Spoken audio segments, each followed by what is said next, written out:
Hey, welcome back to another episode. We are the Blip Bros on the pod. I'm Joey. Also Joey, his doppelganger and twin that goes by the name Nolan, usually. But also Joey. Sorry, And, I don't know where that came from. And today, we are finally getting to the point, the part where everyone's been waiting for. This is the final arc of Clone Wars Season 7, which is Cue the the theme Mandalore music! arc.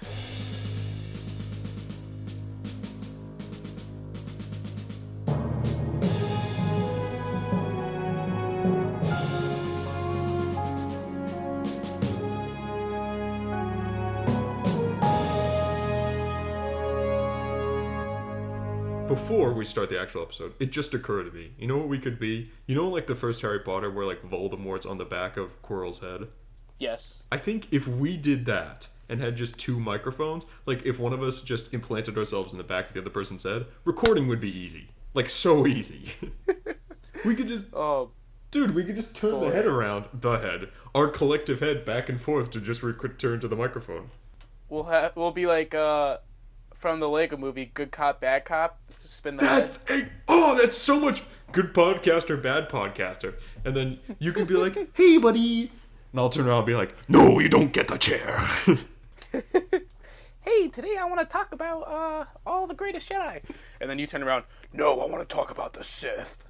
I love how in this situation, it sounds like, that just sounded like vaguely Sylvester Stallone was threatening Mickey Mouse. Hey, Adrian, you know. You're like, hey, buddy, this is what we're going to do. And then Sylvester Stallone was like, we're going to talk about the Sith and Order 66 arc today. Regardless. I don't think we'll be doing that today. Oh, when Disney bought Clone Wars, we saved that for the end. Oh boy. I would also incorporate the Donald Duck voice, but I did not master talking and using the sound at the same time. I could only do the laugh without any words. Yeah, that's the same as me, and you do it far better than me. So that was our brief corporate sponsor by Disney and the Rocky films. So now that we've all become millionaires, let's talk about So basically, we're going to be talking about the Battle of Mandalore arc, which can kind of be split. This is going to be a little bit longer. It can sort of be split into two because you have the Mandalore and then you have Order 66, which I kind of see as slightly different. Mm-hmm. They did feel different, even though it was all tied together into one. Yeah. The Mandalore stuff, just the first 3 minutes of this arc blew me away. Amazing. I think I called you like right afterwards and was like, holy hell. that was like, whatever technology they're using to do the animation of that, with a little tweaking and a little less caricatureness, of like the clones and stuff, they could remaster the original, the prequels with that technology, and it would be mind-blowing. Yeah, because they all are all CGI anyways, so... They could just, honestly, if they have the old character, they probably don't because, it's been a very long time. But if they had, like, character rigs and stuff, they could honestly just substitute out the characters, change the backgrounds. It would look fantastic. At least that's my thing. But just, like, starting it off seeing that battle, then just Obi-Wan coming in to save Cody, which I was just like, oh, shit, Obi-Wan Kenobi! It kind of just showed him a nice badass moment for him. And then when they went into hiding, when they were getting too much pressure, and then you saw Anakin Skywalker come full circle. Yes. At his peak of power right before Vader, and you just see him just standing there, not even paying attention, just pretending like there's not even a war going on, just like sidestepping some bullets coming after him, just casually walking up to them and doing his classic. Quips, little hair flip and a smile. Flips his hair and is like, yeah. Hey. And then he just uses full on, like, you see how he doesn't really follow the Jedi rules, how the Jedis are supposed to use the Force not as a weapon, but as protection, like their last resort. Mm-hmm. And you see just Anakin just go full out, just going straight to the Force and just grabbing the general and just slicing him, even though no other Jedi would do that except for Anakin. You see, I did see the super funny thing that was saying Anakin, people were like, this was another thing, we talked about this in the last episode, where it was like, oh, Anakin in the Clone Wars doesn't commit any crimes, and then in the movies he's terrible. For apparently faking surrender and then, like, attacking your opponents is a war crime. Like, a huge war crime. So, if anyone says that Anakin's turn is not foreseen, he committed multiple atrocities. Earlier in the season, like all the series, you see him do so much stuff that kind of like foreshadows him. Especially like when he just murdered that unarmed man, whatever his name was. Spider-Face. They were with Duchess and Obi-Wan. I forget the dude's name.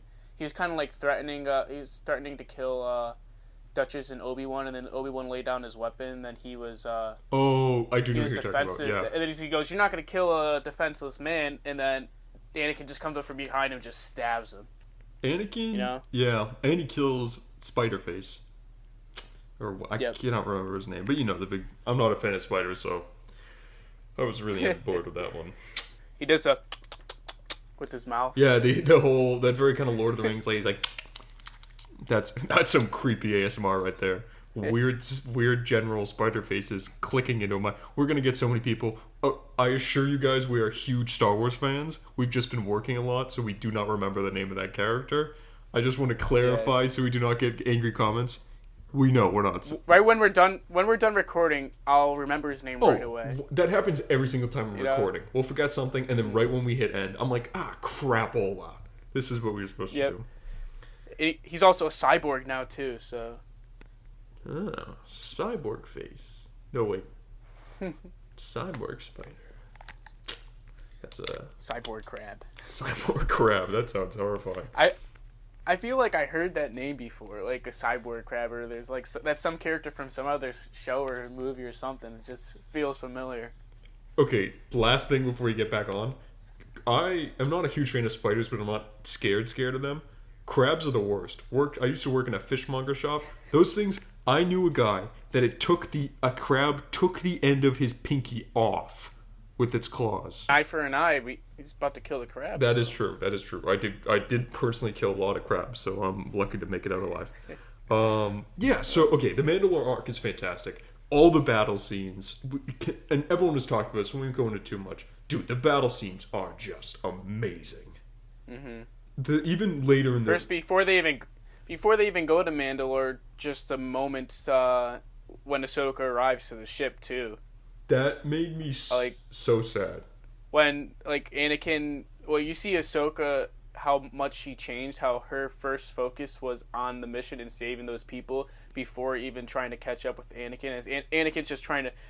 Hey, how are you? I didn't see you in so long. How have you been? And she's just like catching up. We could do that later. We have to worry about this first. You see how much she changed and how Anakin's just all about his emotion and feelings. That's true. It shows that he's kind of desensitized to the whole matter. Like, regardless of how many people are dying, it's kind of far off and distant to him because he's hero Anakin Skywalker. Nothing bad can happen to him. Then he brings her into the hangar, and you have the 501st there. Rex waiting there to greet her, and they all have their helmets painted as her. I thought that was the best moment of that. I wouldn't say that's the best moment of that episode, but that was one of my favorite things to see, like, between her and Rex. That was... I almost just said hated. I didn't hate that moment. I love that moment, but for a different reason. Not for a happy reason, because... all the trailers make it clear that they're going to try to murder her.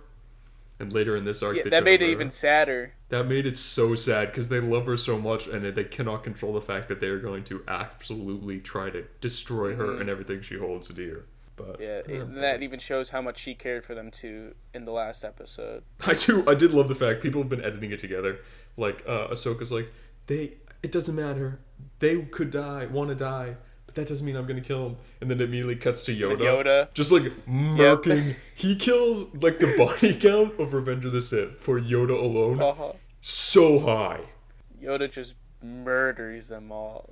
He's just flipping around like a flippity murder frog being like, used to have lunch with you, I did. Murder you now, I shall. Yeah, I was thinking about making a TikTok of that in the future, just trying to find a moment of Yoda when he's trying to be like civilized and care for people and how killing is not the way, and then just go to Order 66 Yoda. No, dude, what you gotta do is have it just be a picture of Yoda talking to a clone trooper calmly, and in the back, you can just, it's like, you kind of do the opacity halfway, and you just, Yoda's sitting there imagining how he's gonna murder everyone, and then just show clips of him. Like, it actually wasn't Order 66, he just hated their stupid faces and wanted to kill them all from the beginning. Yoda hating aside, obviously we love Yoda. This was a long-running joke. Please don't add us in any sort of social media. I thought the introduction of Bo-Katan, and I've totally missed this until the second episode. Sabine's mother, Bo-Katan I forget her name, like Mistress Ren, is Bo-Katan's second in command, which I thought was super cool and a nice tie into Rebels. Yeah, so nice tie into Rebels, which is eventually going to tie into the Ahsoka live action series, which is everything. So everything is connected. They're planting the foundation right now with Clone Wars. I did think it was funny. They're like post-emptively, I don't know if that's a word, but it is now. They're post-emptively creating stuff that we've already seen. They're like, oh, remember this character? This might be someone's mother that we've already shown. I guess that's prequels for you.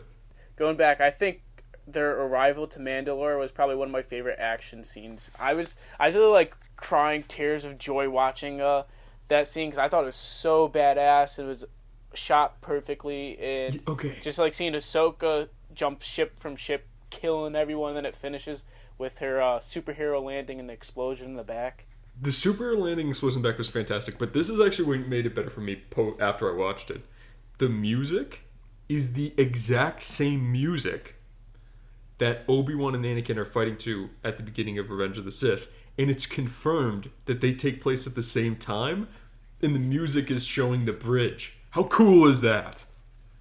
Wait, is it? I didn't even notice that. Yes, is it really? The music is the exact same thing, meaning, like, and they've confirmed this, it does take place at the same time. The implication being is that as Anakin and Obi-Wan at the beginning of Revenge of the Sith are like flying through and you hear all the shit music, it's the exact same time Ahsoka is landing on Mandalore.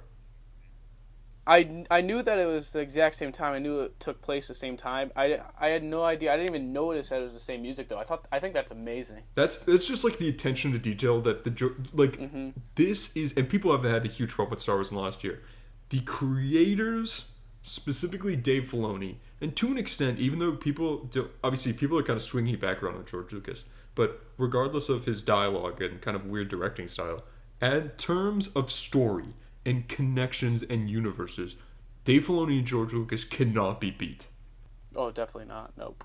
Like, even as, and I mean, we love the Marvel Cinematic Universe, but they do have a little bit of a problem of some of their films do feel a little disconnected. You know what I mean? Like, none of the Avengers ever get shown up or mentioned in the solo movies up until recently with Endgame, but Star Wars continuously feels like everything is happening at the same time.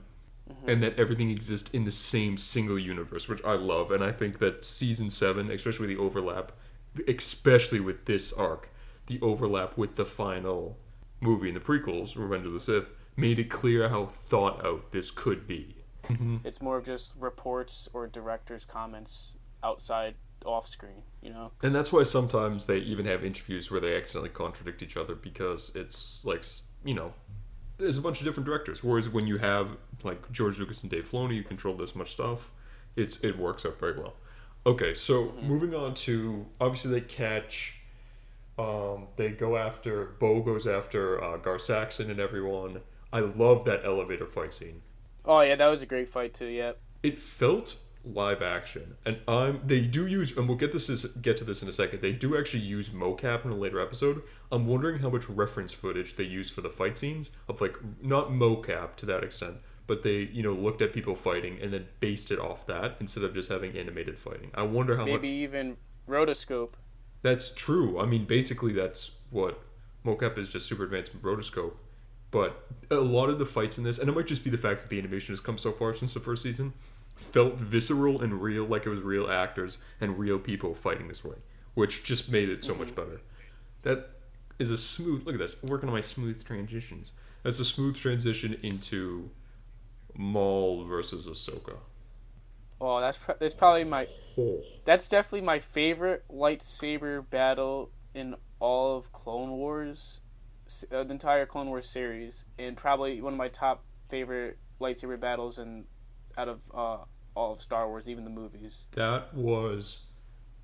I mean, I know you've seen this, but if anyone hasn't seen it, give a look into the behind the scenes footage. They mocapped the original actor, Ray Park, who's the original Darth Maul actor, because they wanted him to have the same motions as he did in Phantom Menace, which is just the attention to detail on that is insane. Like thinking of getting back an actor from over 20 years ago to do something so that all the kicks and punches match up is insane. And then they got a very talented stunt woman whose name I just had it has completely escaped me. She actually was the stunt woman for the Armorer in Mandalorian. She plays Ahsoka, and the mocap fight is fantastic. Like the mocap fight looks almost good enough to be with some CGI, obviously CGI and costumes, could be like a movie level quality fight scene for the Star Wars films. Oh, 100%. I think better than the fight scenes in the sequel trilogy because the sequel trilogy's fight scenes are so much different. They're more just like Visceral, yeah. super like powerful strikes, but not really like any technique or what they usually do in like the prequels, you know. Whereas it was a combination. I felt like this combined the kind of the prequel sometimes has a problem of being over choreographed, where you can kind of tell like, okay, this is clearly planned out beforehand. But this fight scene and the fact that they were animated, they were able to show the fact that these are two people at the top of their game at a time where everyone was on the top of their game. Like, they had to be the best of the best among thousands. In addition to that, they hate each other and they're fighting for the survival of the galaxy. And I think it showed through. Like, it was super choreographed, but at the same time felt like they were actually trying to kill each other. And also, what I like about this even more that you pointed out to me, they're basically both like the same person almost, and that's kind of what Maul was kind of trying to pitch to her and why they should team up. Because they're both not part of any organization. Like, she's not part of the Jedi Order, and Maul isn't part of the Sith or with the Separatists. Yeah. They're kind of both just rogue and on their own, and they're both kind of just they're Force users. Except Maul leans more towards the dark side, and Ahsoka leans more towards the light side. So I think that's like a great idea for them to battle it out, and why I think it's so impactful, especially during this time where the war is going to end with Order 66, and he knows something's going down, and he's scared. You can see he's scared for himself how something's going to happen, and he wants to team up with her to help him survive, as he's not sure if even he can survive. So I thought that was something really cool to do. No, you're right. It was a cool thing to see two sides of the coin, and the fact that neither of them had allegiances,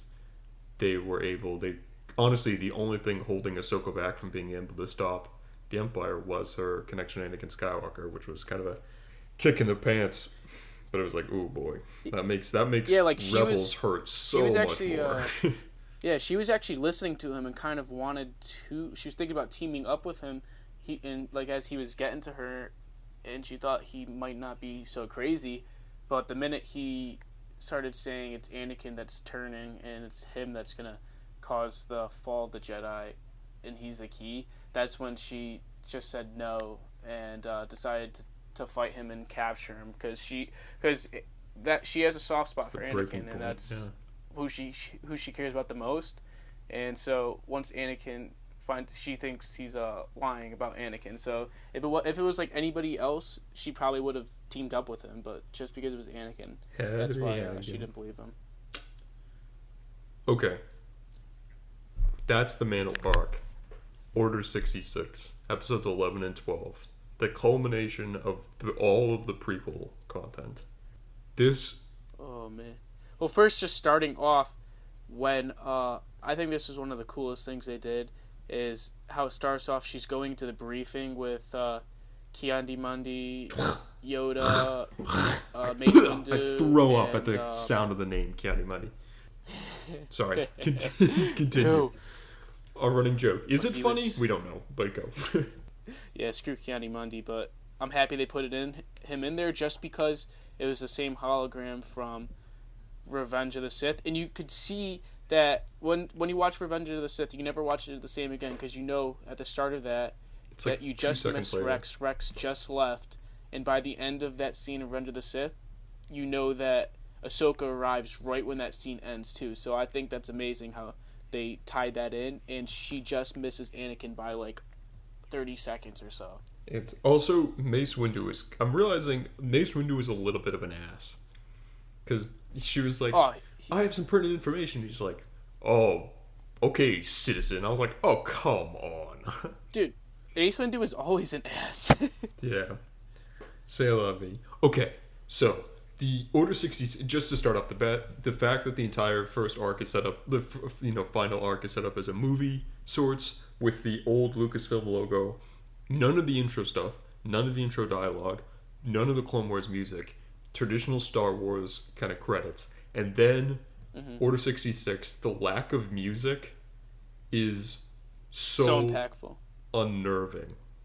I think it didn't occur to me until later. Star Wars is kind of defined by all of its really impactful moments have big swelling music. Duel of Fates, Order 66 in the movies, all the Vader Luke fights, even to an extent like Rey and Kylo stuff. This was just dead silent, which made it almost so much worse. It kind of made me feel the same way I felt at the beginning of Infinity War. Like after the credits rolled, it was just complete silence, and it cuts to Thanos killing everybody. I felt the same exact way. It's just like, oh my god, this just went from a whole new level. It's not like this upbeat, happy, like, oh yeah, I want to watch this. It's like, oh my god, what the hell is about to happen? I'm nervous. I'm not ready for this. It wasn't even like they almost stripped away the cinematic feel of it and made it feel way more real. Which is impressive considering it's an animated TV show. So kudos to the creators for that. I thought, okay, Maul stuff. Brief thing. I love Maul in this arc. Dude, the Maul hallway scene. What is it with Star Wars and really good hallway scenes? Yeah, they first the Vader and then Maul. And Maul doesn't even have a light. I love how they goes, "Can I have a lightsaber to have a fighting chance?" And then she didn't give it to him, so he just goes out and murks everyone with the Force.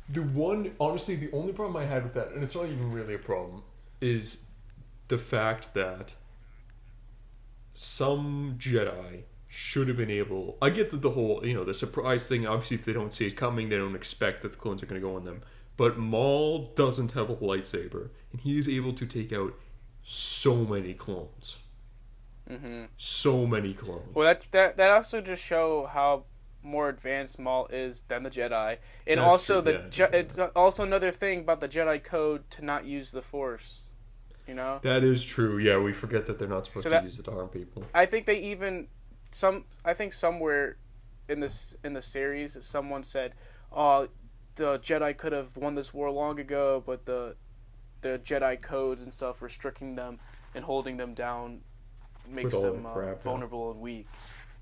Yeah, that checks out. So I thought episode 11 was pretty good. I liked the Maul stuff. I liked Rex crying when he's trying to kill Ahsoka, and all that is fantastic. Well, also just the tie-in from Revenge of the Sith when they actually took the sound bites from the movie and put it in to Ahsoka sensing that. I thought right when that moment happened, I was listening to that. I'm like, I have my hands on my head, my jaws dropped. I'm like, oh my god, like that's from the movie. That's Hayden Christensen's voice. Like, it's like that's the moment. You're like, oh, this is really happening, and Rex is in the briefing room. That was a killer because Rex. I wasn't expecting. They did a cool thing. I wasn't expecting Rex to try to kill her, but the fact that he eventually did. Obviously, there's that hesitation.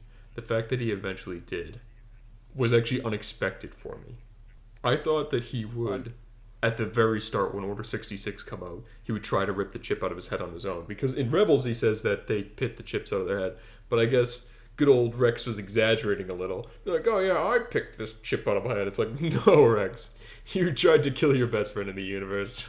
You sly dog. You're not getting away with this time. Well, you see how much it was killing him, and he was trying to resist so badly, and he was good enough to warn her, and they brought back Fives. That was true. Yeah, I did if total side note. If you ever read, I've never read it, but there's excerpts of the novelization of Revenge of the Sith. In Revenge of the Sith, Cody runs up to Obi-Wan Kenobi and goes, "Oh, General, here's your lightsaber. You've dropped it." And then 10 seconds later, order comes in, execute Order 66. In the novelization, which was apparently based on the original script, Cody thinks to himself, you couldn't have sent out the order before we gave him the lightsaber back? Which is amazing. That's like a weird piece of dialogue that I kind of wish made it in. Weird, totally wouldn't have made sense. But I love the fact that even though he's now a killing machine, he still kind of has that clone sense of humor where he's like, okay, well, now he has a lightsaber and we're kind of screwed, aren't we? Kind of missed opportunity. Just like the droids, how they just like, have you ever killed the lightsaber? I mean, Killed Jedi? the Jedi? Nope. There's no point. Yeah, Jedi. He goes, oh, there's no point of even. Why do we even try? Like, because no one's able to kill a Jedi. I did love it. I love the droids over all the seasons, slowly realizing that they actually suck. Like at the beginning, they're like, blast them, we'll get them. And then by season 6 and 7, they're like, we're really bad at this. Okay, Order 66 itself comes as a punch. Episode 12, when Jesse leads the rebellion. Not the rebellion, sorry. The entire army against Ahsoka. First of all, cinematography-wise, that shot, this is kind of... Animated shows don't do this a lot. The shot where all the clones are just standing there with Jesse at the helm, waiting for Ahsoka and Rex to come out so they can shoot him, is fantastic. Mm-hmm. It's also so sad having, especially right before that, they were trying to save Jesse from Darth Maul, and now he's trying to kill him. I did like, okay, the Rex crying when he realizes that everything he ever loved is a lie and crashing down against him. Oof. That was my favorite Rex and Ahsoka moment right there, is when he's realizing all his brothers are gone. The only option they have is to kill him.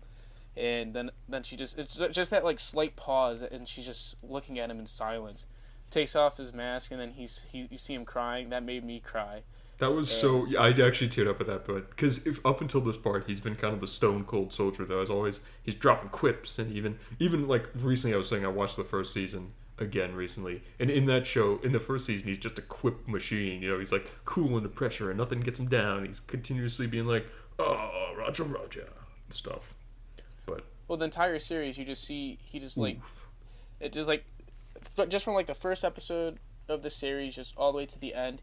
It's just like basically a story arc of him just being this hardcore soldier, and just something's getting stripped away from him, like episode after episode. Just he loses something until he just fully breaks down at the end. Yeah, which is, I think, heartbreaking, but also another reason to love him. Yeah, no. By the end, he was truly a man with nothing left to live for, which is why he had no problem trying to kill all his brothers, because he was like, nothing matters. And then Ahsoka was like, I matter. Hiya! But yeah, okay. So yeah. I sort of liked the fact that Maul got off the ship early, because some people were like, "Oh, you want to use Maul," but didn't want really him muddying up everything else. Yeah, because it's supposed to be. I know it's supposed to be a battle and all, but it's supposed to be more emotional than action packed. Yeah, and I feel like if they put him in, it would have been way too much badass fight scenes that took away from the fact that it's people who love each other trying to kill each other, which was sad. Mm-hmm. Okay, we're kind of getting to the end of this. The final shot, the final scene. Just before even Vader gets there, of when they buried all the soldiers, and it's just it's just panning over until it finally gets to Jesse's helmet, just on the stake, and that's when it hits you like, wow, they just killed all their brothers. They're all dead. Rex literally has no one left besides Ahsoka until they part their ways after this. And even then, if you think about it, the clones that the series is most focused on is the 501st. So the fact that the 501st is now, or like, you know, the main part that we've come to know and love is now dead, it's the show is dead, the Clone Wars are over. That's sort of what it is. Which is sad. Seems like a common theme in this episode. Very sad. But the Darth Vader at the end, was not expecting that. Did not think we'd see. I had it spoiled for me on TikTok. Yeah, so did I.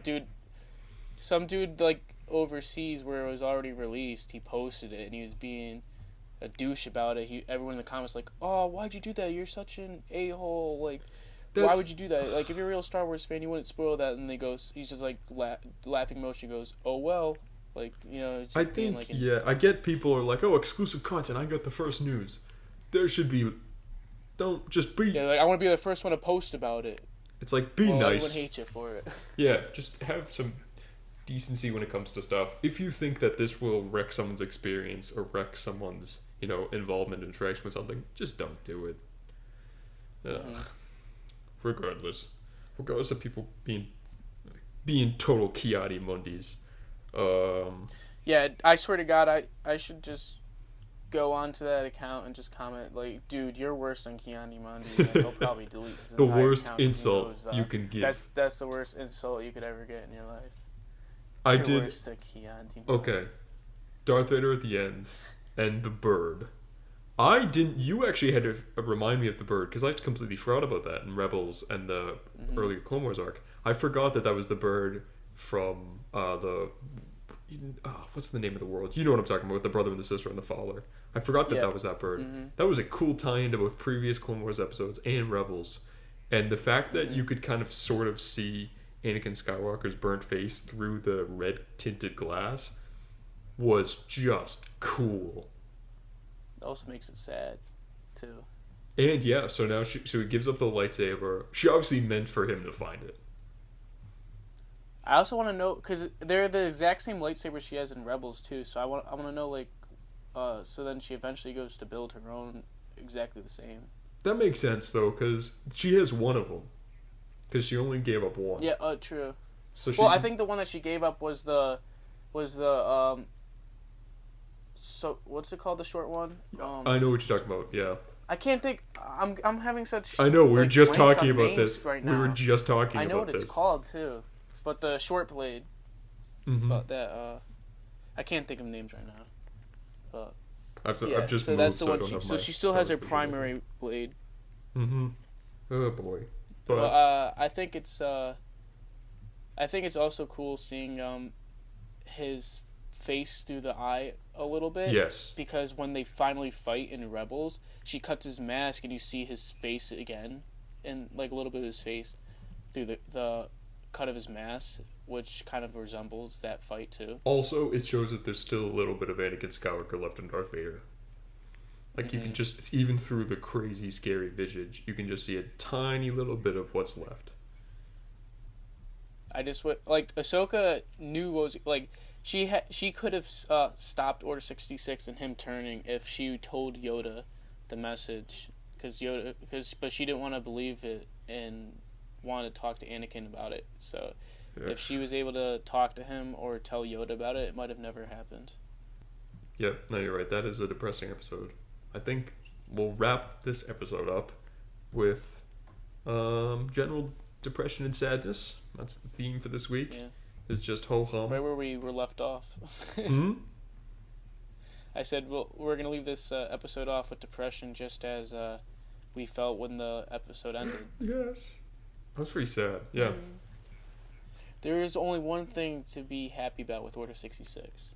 And that is Keanu. The children? Oh, nope. Keanu. Nope. I said what you said. No, I said what you said. No, I did not. Keanu Mundi. I said Keanu Mundi.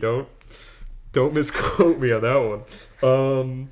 Yeah, so before I get convicted of war crimes, we're going to wrap up this episode. So check us out, as per usual.